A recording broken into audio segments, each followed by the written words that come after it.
మే 13న జరగబోయే ఎన్నికలకు 3 పార్టీల నాయకులు కార్యకర్తలు సిద్ధం కావాలని కూటమి అభ్యర్థులు పిలుపునిచ్చారు.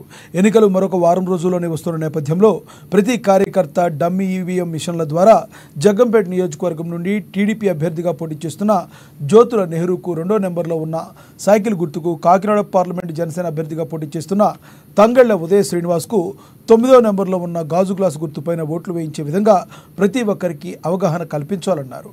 రాష్ట్రంలో ప్రజా వ్యతిరేక పాలనపై ప్రతి ఒక్కరూ కూడా వ్యతిరేకత చూపిస్తూ కూటమి అభ్యర్థులను గెలిపించడానికి సిద్ధం ఉండాలని పిలుపునిచ్చారు.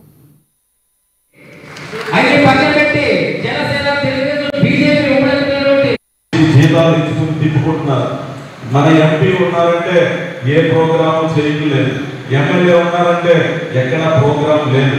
మనమందరూ ఇంత బలంగా ఉండి ఎందుకు ఉండగలుగుతున్నామంటే ప్రజల్ని మనల్ని చూడాలనుకుంటున్నారు, ప్రభుత్వం మారాలనుకుంటున్నారు. అందుకనే మనలో ఇంత ఉత్సాహం ఉంది.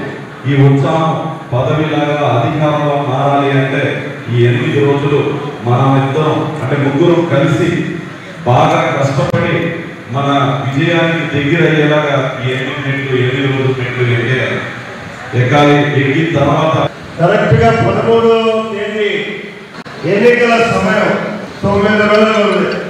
అంటే మనం పని చేసుకునేటటువంటి టైం సోదరుడు శ్రీనివాస్ చెప్పాను 8 రోజులే ఉంది అని. ఇవాళ కూడా అయిపోయింటే కాబట్టి ప్రతి నిమిషం ఇక్కడి నుంచి చాలా విలువైంది. ఇవాళ మనం జగన్మోహన్ రెడ్డి ఏంటో జనాలకు చెప్పాం, మనం ఏంటో జనాలకు చెప్పుకున్నాం.